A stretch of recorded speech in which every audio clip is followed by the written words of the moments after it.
All right, everybody, thank you for watching this video. We are both exhausted. We've been protesting and comedying and town halling.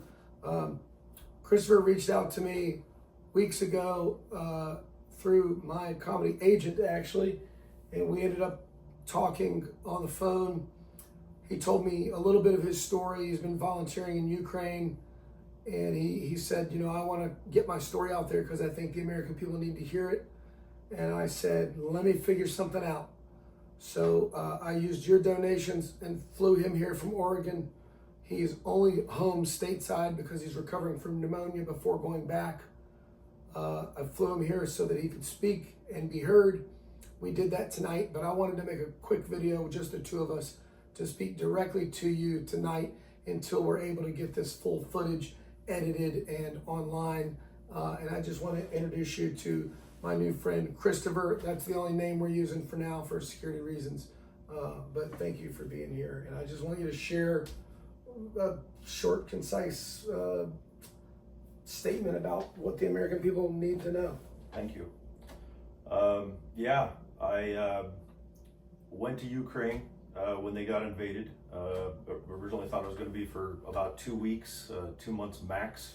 Didn't think they were going to be able to defend the country. Wanted to do what I could. I wanted to bring kids out because they were getting stolen. Ended up going behind enemy lines, bringing out some kids, orphans, foster kids, and their caregivers. Then I joined up with the organization kidsave.org and helped them bring out 30,000 refugees, mostly from behind enemy lines in the battled areas. Transition to driving in life-saving support, mostly generators, medical and surgical supply, all over the country to all fronts. I go to line zero, but also hospitals, staging points, etc. And I drive all over Europe doing that. That was 3 years ago, and I'm still doing it, and made a commitment. They need our support, and I'm going to keep supporting them until as long as I can do life-saving work and as long as they need it. I made that promise in the beginning. I've kept it up till now, and I intend to. Gave myself a 50% chance of making it through the first 2 weeks to 2 months because what I do is dangerous, the area is dangerous. But that's 3 years ago.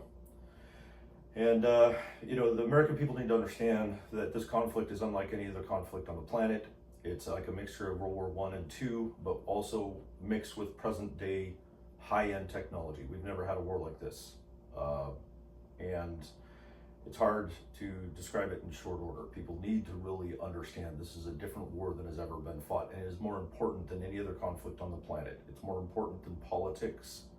This is a geopolitical catastrophe and danger to the world. There is no ceasefire that will stop this conflict. That's not going to happen. It's not what's going to happen. Russia removed themselves from the Geneva Convention that says that they won't target medics.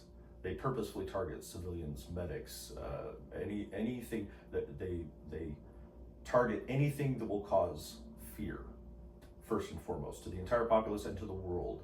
They want to send a message through power.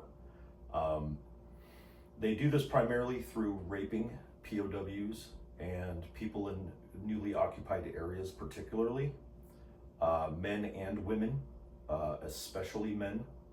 They want those people to go home and spread the fear of what happened and what happens when you resist Russia. They use blocking units. These are military units that when they first capture a territory, fresh territory, they get all of the able-bodied men that they think are able to fight, especially civilian men, and they use them like conscripts. Forced conscription is what they call it in official terms. And it's where you take these men and you threaten them at gunpoint, you hand them weapons with very little ammunition, and you basically have some people over here that you threaten to kill if they don't go forward, and they're captured on Monday basically, and then they're forced, they try to force them to go fight on Tuesday against their neighbors and their families and their countrymen. And they use blocking units, which are units of Russians with guns pointed at them, and they'll put these conscripts, the forced conscriptions, in front of them, and they give them a choice. Either we shoot you or you start walking forward and fighting your countrymen. And of course, most Ukrainians have died right there at that type of a decision on both fronts. Wagner was doing it in Bakhmut. It made the media a little bit, but it's not just Bakhmut, and it wasn't just Russian prisoners that they were doing that with. They were forcing them to fight with blocking units, pushing them forward. They've done it on both fronts, and they continue to do so. There's a lot of stuff like that that doesn't end up in the media. They're a young, fledgling democracy. They need support. They will not survive without support. And just like the American Revolution, we had the French support. This is a matter of foreign policy. It's beyond that. We owe it to them. They will not survive without our support. It's beyond politics. It's beyond foreign policy issues. It's beyond any of that stuff. We either help them or they won't survive, and we owe it to them. Not just from the Budapest Memorandum, not just because France helped us form our country. It's not about we saved France in World War II and they owe us. We owed France or we wouldn't be a country. We owe Ukraine because we made a promise. We are not fulfilling it. I am fulfilling it. I'm a patriot. I'm an American. We made a promise. I am fulfilling that promise, and I will continue to do so. And I hope that the American government changes their mind and starts doing so too. I haven't seen one step that has hurt Russia or Putin or put any pressure. They don't care about NATO. Putin doesn't care about NATO. He's not afraid of NATO, and he doesn't give a shit about NATO. He doesn't care about sanctions, especially on oil. They have the Black Fleet, the Gray Fleet, whatever you want to call it, the Ghost Fleet, and it's working very well. Sanctions mean nothing to that country. He has over 90% support in the country, and that's not propaganda. Russia doesn't stop unless they lose a minimum of 5 million civilians, according to the wars with Georgia, Chechnya 1, Chechnya 2, etc. His population won't even budge until they reach a minimum of 5 million dead. This war will not stop because of a ceasefire, just like Hitler didn't stop after invading Czechoslovakia in the Sudetenland. Appeasement didn't work then. Appeasement will not work now. Well, people need to understand, sorry to jump in, but this isn't a foreign policy disagreement. This isn't an agree to disagree political opinion situation. We made a promise to a fledgling democracy that if they would go through nuclear disarmament, we would protect them. So it's not a difference in opinion, it's a broken promise. Hell yeah. That's what it is. And anybody who says different doesn't understand what they're talking about, and or they're a traitor to this country, a traitor to our allies, and a traitor to democracy as a whole across the world. This is democracy standing up for other democracies, period. It's that simple. Hard stop. So this guy went there thinking he was going to be there for 2 weeks or never come home. He's been helping these people all day, every day for 3 years. He's driven over 500,000 kilometers in the first 2 years, taking life-saving supplies to the front lines. Unpaid, 100% volunteer. Yeah. Kidney dialysis machines, because soldiers are being poisoned with gas by the Russians to draw them out of their position so they can then shoot them. The gases that these soldiers are consuming are giving them blood poisoning and making their kidneys shut down. Christopher is basically smuggling in used kidney dialysis machines so that they can treat these people's kidneys so they won't die. That's the kind of stuff he's doing. And all I'm asking you is that right now, I don't need your money. A lot of you have donated to me, and I'm so grateful. I'm so grateful. And we're doing cool shit. Your donations are the way that I know this guy and the way that I was able to get him here to speak yesterday and today, tonight, and to speak to you now is because of your donations. But I don't need it right now. I've got enough to do everything I'm planning on doing. I'll continue to tell you what those plans are. But for now, I would very much like for your donations to go to civilianshield.org. He's also got a nonprofit set up to operate in Ukraine, but here in the States, if you want to donate, civilianshield.org. I'm sorry to put you on the spot with this, but is there a way that they can go on the website and make an ongoing monthly donation? Yes, sir. And it's a 501c3 charity, and I have a full board of directors. We're all volunteers. That we basically have almost zero overhead, so we're very efficient. It's all volunteers, and I have no control over the money. My board does. They control the accounts. So it's a transparent, regular charity, just like it's exactly supposed to be. Our only goal is to save lives in Ukraine. So, stop me. I don't want to speak for you or say anything wrong. How But about it, sir? we just finished dinner at Waffle House. He's never eaten at a Waffle House. He's very excited to eat at Waffle House. Good stuff. Loved it.